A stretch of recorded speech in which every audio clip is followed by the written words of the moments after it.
عزیز طلباء السلام علیکم۔ اللہ تعالیٰ سے امید کرتی ہوں کہ آپ اللہ تعالیٰ کے فضل و کرم سے خیر و عافیت سے ہوں گے اور روزانہ اپنے مقرر کردہ اوقات میں اپنے اردو سے متعلقہ مطالعے کو جاری رکھے ہوئے ہوں گے۔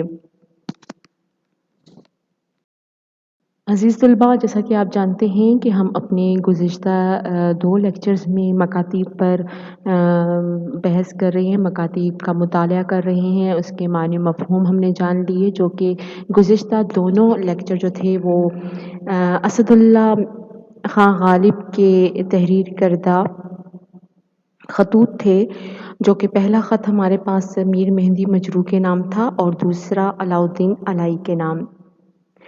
عزیز طلباء، یہ اسی مکاتیب کا تیسرا حصہ ہے جسے ہم آج پڑھیں گے۔ ہمارے لیکچر کا یہ تیسرا حصہ جو کہ رشید احمد صدیقی کا لکھا گیا خط ہے، اس سے پہلے کہ ہم اس خط کا مطالعہ کریں، ہم دیکھ لیتے ہیں کہ جو کاتب ہیں رشید احمد صدیقی، ان کا حوالہ پڑھ لیتے ہیں اور اس کے بعد ان کے تحریر کردہ خط کی خصوصیات بھی دیکھ لیتے ہیں۔ رشید احمد صدیقی ولادت ہے ان کی 1894 اور وفات ہے 1977۔ رشید احمد صدیقی مریاحو ضلع جونپور میں پیدا ہوئے۔ والد کا نام عبدالقدیر تھا جو محکمہ پولیس سے وابستہ تھے۔ فارسی، عربی اور مذہبی تعلیم گھر پر حاصل کرنے کے بعد مقامی اسکول میں داخل ہوئے۔ میٹرک کرنے کے بعد کچھ عرصہ ملازمت کی، مزید تعلیم کے لیے علی گڑھ یونیورسٹی چلے گئے اور ہمیشہ کے لیے اس سے وابستہ ہو گئے۔ رشید احمد صدیقی پر اردو ادب اور علی گڑھ دونوں نے انمٹ نقوش چھوڑے ہیں۔ انمٹ یعنی کہ نہ مٹنے والے، کبھی ہمیشہ رہنے والے۔ وہ علی گڑھ کی شائستگی کے نمائندہ تھے۔ ان کے ہاں ایک تہذیبی رکھ رکھاؤ ملتا ہے۔ انہیں ایک ممتاز طنز نگار اور مزاح نگار کہا جاتا ہے۔ انہوں نے مزاح سے احساس زیاں پیدا کرنے کا کام لیا ہے۔ ان کا مزاح ایک رچی ہوئی تہذیبی شخصیت کا مزاح ہے۔ ان کے ہاں نفاست اور شائستگی تو ہے ہی، پیچیدہ فلسفیانہ مباحث بھی زیر بحث آتے رہتے ہیں، لیکن ایک اہم بات یہ ہے کہ ان کے موضوعات لامحدود نہیں بلکہ وہ ایک دائرے میں رہنا پسند کرتے ہیں۔ اجنبی موضوعات ان کے لیے کوئی کشش نہیں رکھتے۔ رشید احمد صدیقی ایک اہم نقاد بھی ہیں۔ ان کے تنقیدی مضامین میں بھی جاندار اسلوب نظر آتا ہے۔ یہ وہ اسلوب ہے جو دانشگاہ علی گڑھ کے باسیوں کی انفرادیت ہے۔ عزیز طلباء، ہم دیکھتے ہیں کہ علی گڑھ سے فارغ التحصیل اور علی گڑھ میں پڑھانے والے ہمارے جتنے بھی مصنفین، شعراء، کاتبین جو بھی گزرے ہیں، ان کا اسلوب انتہائی خوبصورت اور انداز بیان جدا ہے۔ تو یہاں اسی وجہ سے ان کا ذکر کیا جا رہا ہے کہ وہ ایک نقاد بھی تھے، یعنی کہ انہوں نے تنقیدی مضامین پر بھی بہت کچھ لکھا ہے جو انشاءاللہ آپ آگے کلاسز میں پڑھیں گے۔ تو یہاں یہ کہا جا رہا ہے کہ یہ وہ اسلوب جو دانشگاہ علی گڑھ، دانشگاہ یعنی کہ عقل مند لوگوں کی جو جگہ ہے، ان کے باسیوں کا یعنی کہ ان کے رہنے والوں کی ایک الگ انفرادیت ہے جب ان کی تحریروں کو پڑھا جاتا ہے۔ تو ہم یہاں پر ان کی تصانیف دیکھ لیتے ہیں۔ ہم نفسانِ رفتہ، گنجائے گرامایا، مضامین رشید، تنزیہات و مضحکات، خاندان آشفتہ بیانی، غالب کی شخصیت اور شاعری، ہمارے ذاکر صاحب، علی گڑھ کی مسجد قرطبہ وغیرہ، یہ تمام ان کی تصانیف شامل ہیں۔ یہ تو کاتب کا تعارف تھا۔ چلیے چل کر رشید احمد صدیقی کا خط پڑھتے ہیں اور دیکھتے ہیں کہ انہوں نے وہ خط کس کے نام لکھا ہے۔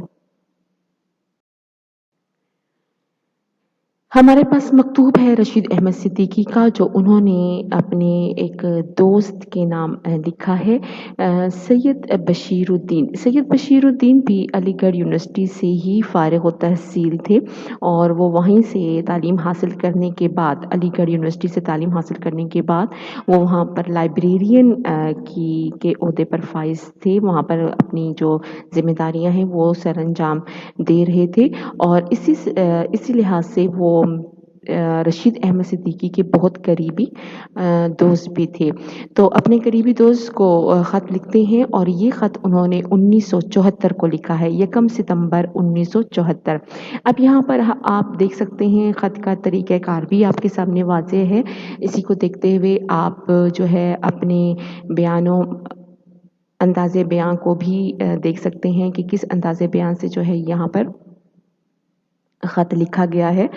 1 ستمبر 1974 کو ذاکر باغ یونیورسٹی علی گڑھ، یعنی کہ وہ کہاں سے لکھ رہے ہیں یہ خط؟ یہ وہ جگہ یہاں پر آپ کو پتہ ہے کہ جہاں سے ہم مقام روانگی جو ہوتی ہے وہ یہاں پر تحریر کرتے ہیں۔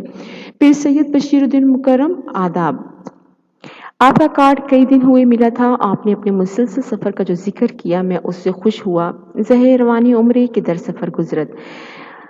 آپ مبارکباد کے مستحق ہیں کہ اس عمر و زمانے میں جب آدمی سفر نہیں قیام میں رہنے پر مجبور ہوتا ہے، آپ سیر و سیاحت کی نعمتوں سے بہرہ مند ہیں۔ آپ نے پورب کی برسات کا جو نقشہ کھینچا ہے اسے پڑھ کر چونک پڑا۔ کم و بیش 55-56 سال ہوئے، یہی برسات کا زمانہ تھا۔ ڈیوٹی سوسائٹی کے وقت کے ساتھ کلکتہ، مشرقی بنگال، چٹاگانگ اور برما جانے کا اتفاق ہوا تھا۔ واپس آ کر سیاحت برما کے والد سے کالج میگزین میں ایک مضمون لکھا تھا۔ آپ نے پانی، سبزہ، بگڑوں کی قطار وغیرہ کی جو تصویر کھینچی ہے وہ تقریباً ویسی ہی ہے جو مذکورہ مضمون میں ہے۔ رہا زبان کا رنگ و آہنگ، وہ الہ آباد و بنارس سے شروع ہو کر مہارشی ٹیگور کی زمین اور زبان تک جاری و ساری ہے۔ اس کی حلاوت، گھلاوٹ اور نغمگی کا کیا کہنا؟ میرا خیال ہے ہندوستان کے کسی اور خطے کی زبان ایسی نہیں۔ زبان کی سلاست اور سجاوٹ اور صلابت میں اردو کو بھی نظر انداز نہیں کیا جا سکتا۔ طبیعت اچھی نہیں رہتی، اس پر ہر روز طرح طرح کے دور اور نزدیک کے ذاتی اور قومی اور ملکی حادثات جیسے دنیا میں اب بگاڑ کے سوا کچھ اور نہ رہ گیا ہو۔ ایسا اندیشہ رہنے لگا ہے جیسے عافیت کا دور ختم ہو چکا ہے۔ تھوڑی دیر یا دن میں معلوم ہوتا ہے کہ ایسا ہی ہو رہا ہے۔ ہر روز آس پاس کے عزیزوں دوستوں کی ناگہانی وفات کی خبریں ملتی رہتی ہیں۔ کیسی کم عمر ہنستے بولتے کھاتے کماتے دفعتاً لقمہ اجل کس کس کے نام گناؤں؟ خدا آپ کو متعلقین کو خوش اور تندرست رکھے، آمین۔ بیگم صاحبہ کی علالت کا افسوس ہوا۔ اس وقت نمائش کی وہ شام یاد آتی ہے جب شادی کے بعد ان کو سیر کے لیے آپ وہاں لائے تھے اور میرا دفعتاً سامنا ہو گیا تو میں جھجکا۔ آپ مسکرائے اور کہا کیا کہوں، کیا ہوا؟ کتنے دن گزر گئے؟ مخلص رشید احمد صدیقی، خطوط رشید احمد صدیقی۔ رشید احمد صدیقی ہمارے اردو ادب کے بہت بڑے نقاد اور مزاح نگار ہیں۔ اس حوالے سے ان کا جو خط ہے وہ بڑی اہمیت کا حامل ہے۔ کہتے ہیں وہ اپنے بشیر الدین دوست کو خط لکھتے ہیں اور کہتے ہیں کہ آپ جو مسلسل سفر کر رہے ہیں، یعنی کہ سیر و سیاحت کر رہے ہیں، تو زہ روانی عمرے کے در سفر گزرت، زندگی رہے تو سفر ہوتے رہتے ہیں۔ زندگی کے ساتھ جو ہے وہ سفر وابستہ ہے اور وہ کہتے ہیں کہ آپ تہنیت اور مبارکباد کے بھی مستحق ہیں کہ اس عمر میں اور اس زمانے میں کہ جب انسان اپنے گھروں میں ہی رہنا پسند کرتا ہے، اپنے جگہ پر ہی قیام کرنا پسند کرتا ہے، اور آپ جو ہیں وہ سیر و سیاحت کی جو نعمتوں سے اب بھی جو ہیں وہ مستفید ہو رہے ہیں۔ پھر وہ یہاں پر پورب کی برسات کا جو کہتے ہیں ان کو کہ انہوں نے جو پورب کی برسات کا جو نقشہ کھینچا ہے، جو انہوں نے ظاہر ہے اپنے پہلے خط میں ان کو جو تحریر کیا ہوگا جو بشیر الدین نے، تو انہوں نے اپنی جو سیر و سیاحت سے متعلقہ جتنے بھی احوال تھے انہوں نے لکھے ہوں گے۔ تو اب وہ یہاں پر رشید احمد صدیقی ان کو جواب دیتے ہیں کہ پورب کی برسات کا جو نقشہ آپ نے کھینچا ہے، یہاں پر پورب جو ہے وہ ایک مشرقی علاقہ ہے جو دریائے گنگا کے مشرقی علاقے کو کہا جاتا ہے۔ دریائے گنگا آپ کو پتہ ہے ہندوستان کا جو ہے مشہور دریا ہے، اس کے تمام جو مشرقی علاقے ہیں ان کو پورب کہا جاتا ہے۔ اسے پڑھ کر چونک پڑا، کم و بیش 55-56 سال ہوئے، یہی برسات کا زمانہ تھا۔ ڈیوٹی سوسائٹی کے وفد کے ساتھ کلکتہ، مشرقی بنگال، چٹاگانگ اور برما جانے کا اتفاق ہوا تھا۔ یہ تمام آپ کو پتہ ہے بنگلہ دیش کے علاقے ہیں، وہ اب جو ہے وہ تمام جو احوال جو انہوں نے بتائے ہیں پورب کی برسات کے، تو اب رشید احمد صدیقی جو ہیں وہ اپنا احوال بتا رہے ہیں کہ جیسے کہ آپ نے تصویر کھینچی ہے اس علاقے کی، آج سے 55-56 سال جو ہے پہلے میں نے، وہ کہتے ہیں کہ سیاحت برما کے نام سے ایک مضمون شائع کیا تھا، اور آپ نے جو جو بھی مناظر اور جو جو بھی وہاں کے حالات بتائے ہیں وہ ہو بہو ویسے ہی ہیں جو میں نے اس مضمون میں تحریر کیے تھے، جس میں نے کلکتہ، مشرقی بنگال، چٹاگانگ اور برما کے حوالے سے تحریر کیے تھے۔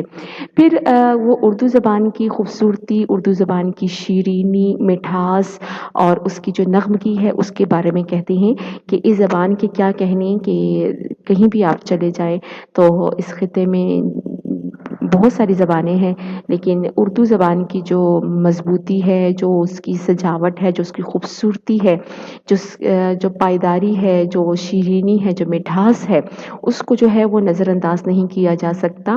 وہ اپنا ایک الگ مقام رکھتی ہے۔ بے شک کہ ہر جگہ کی اپنی زبان ہے، ہر جگہ کا اپنا رنگ ہے، لیکن اردو کے کیا کہنے۔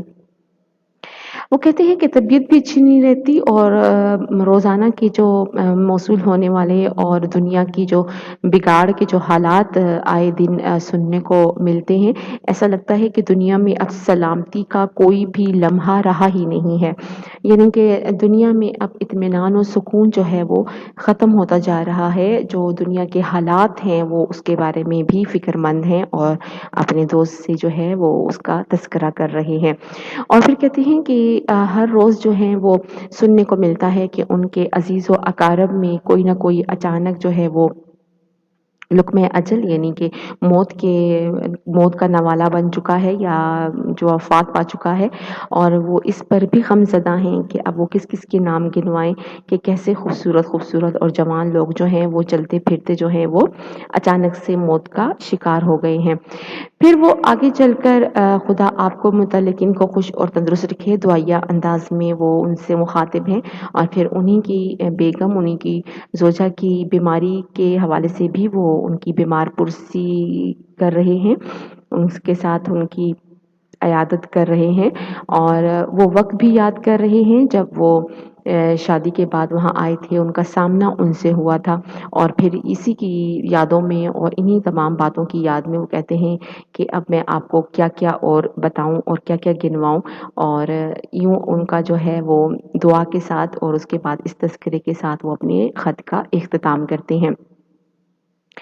عزیز طلباء، جو خط ہے اس کا طریقہ کار بھی واضح ہے آپ کے سامنے، اور الفاظ اور جملوں کی جو معیاری اور مختصر جو جملے ہیں اس کا بھی آپ کو معیار کے حوالے سے آپ کو خط تحریر کرنے کا اندازہ بھی ہو چکا ہوگا۔